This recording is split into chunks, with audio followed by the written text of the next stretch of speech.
Welcome to the Leverton on Everything podcast. I'm Leverton, and this is Everything, a daily podcast where I literally review everything in under 10 minutes. Today we're going to be talking about Groundhog Day. I gave it 9 out of 10 stars. My title, a movie that suffers. Excuse me, I'm gassy. A movie that suffers from its own influence. The gassy part is not part of the title. The title is A Movie That Suffers from Its Own Influence. I recently rewatched this movie, and it was an interesting experience because there are films that I can watch again and again and never get tired of them, but this is not one of them. It's kind of surprising because I remember watching this movie and having my mind blown by the great premise of it. The movie is 30 years old, so I don't think I'm spilling anything when I say it's about a man who gets trapped in a time loop and eventually escapes the time loop. The man is played, I don't want to say wonderfully by Bill Murray, but aptly by Bill Murray. He acts like Bill Murray. Bill Murray never acts. Maybe he acts in a few movies, but this is not a movie where he's really acting. Here he's just playing the typical deadpan Bill Murray character. There are some great comedic moments where he's trying to commit suicide and he takes the groundhog with him and he's just talking like a wild man, so there are parts that are great.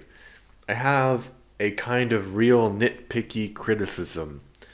Andie MacDowell plays the love interest in this film, and she's presented at one point with this really soft out of focus lighting, and when streaming it on Netflix you can really tell like the quality of our modern streaming services shows what they're doing when you're watching the film.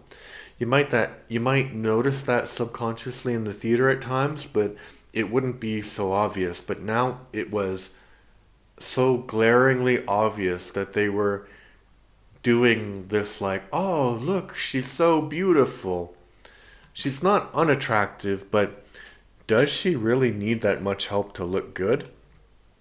It wasn't about making her look good, it was making her look angelic, right? And I did not like that at all. I thought it was very manipulative, but I think that's probably not the filmmaker's fault. It's more the fault of technology catching up to tricks like that. The other problem that the film faces is not connected to the film itself.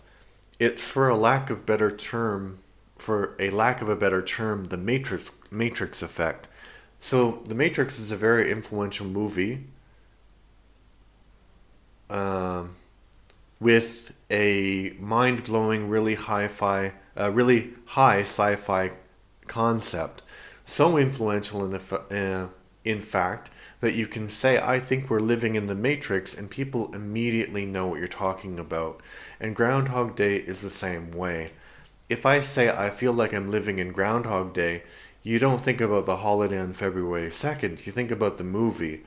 This is the epitome of a time loop movie.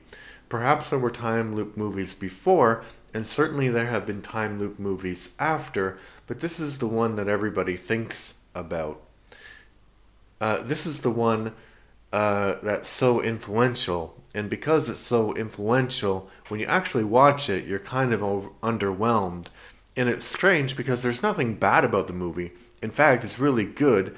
That's why it's so influential. It's just there have been so many reiterations and so many movies playing upon this idea after, and it's such a part of culture now that it feels a bit underwhelming. For example, I think my favorite time loop movie would have to be Happy Death Day. So it takes the idea of being stuck in a time loop and actually gives stakes to it. So the problem and kind of the philosophical dilemma of Groundhog Day is that there are no stakes. He can't live, he can't die. So what are you going to do in a situation where you're just stuck in one place? I think it's definitely worth a watch if you haven't seen it before. But again, if you're a certain age, you probably have watched this, and it might not bear rewatching. I did introduce it to my children recently, and I wouldn't say that they enjoyed it because that would be a bit of a stretch, but they did watch it, And afterwards, separately, both of them ask me very deep questions about time and what they would do in that situation. So it clearly still does have an impact on people and is still influential. Yeah. So I wrote that review a couple of years ago when I rewatched the movie. And as you can tell, I was underwhelmed. I'm going to make one brief comment, and I want to preface this by saying I am a middle-aged man and not attractive at all. So, I mean, you can find what I look like. I'm on the cover of this podcast, so you can judge if I'm attractive or not. But I would say at least average, right? So, so understand that I'm coming from that when I say this. I don't think that Andie MacDowell is actually that attractive. I recently rewatched Four Weddings and a Funeral, and while it doesn't do the trick of trying to make her look angelic, it's trying to make her look cute, and I just don't find her attractive, which is okay. Attraction is a very subjective thing, but I really don't understand how she had a career, actually. Yeah. I mean, conventionally, she is attractive. So maybe I do understand why she had a career. Just for me, she's not for me. And I don't know. And if I ever meet you, Andie MacDowell, I'm sure like you're a great person. And clearly, I'm not one to judge on the basis of attractiveness. But it's a very subjective thing, attraction. So, and I'm sure many, many, many more people love the way you look than don't like the way that you look. So, yeah. I don't know. Attraction is very, very weird. So, I just discovered I didn't like her. Because in the Groundhog Day movie review, I was trying to be very objective. Like, oh, yeah, it's the lighting. No, it's not the lighting. I just don't like the way she looks. And there are other actresses who I have the opposite reaction to, like, Julia Roberts. I don't care. Like, she just looks great to me in anything she does. So, the human brain is not a rational thing. All right.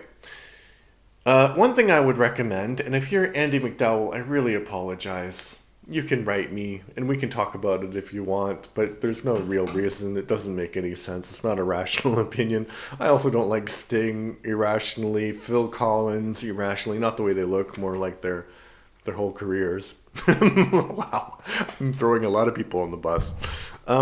So, if you want to throw me under the bus, please check out my other podcast, the Death by Disney podcast. Yeah, I review Disney movies chronologically, and I'm gonna stop now before I insult any other cherished childhood icons or icons generally. Okay, bye.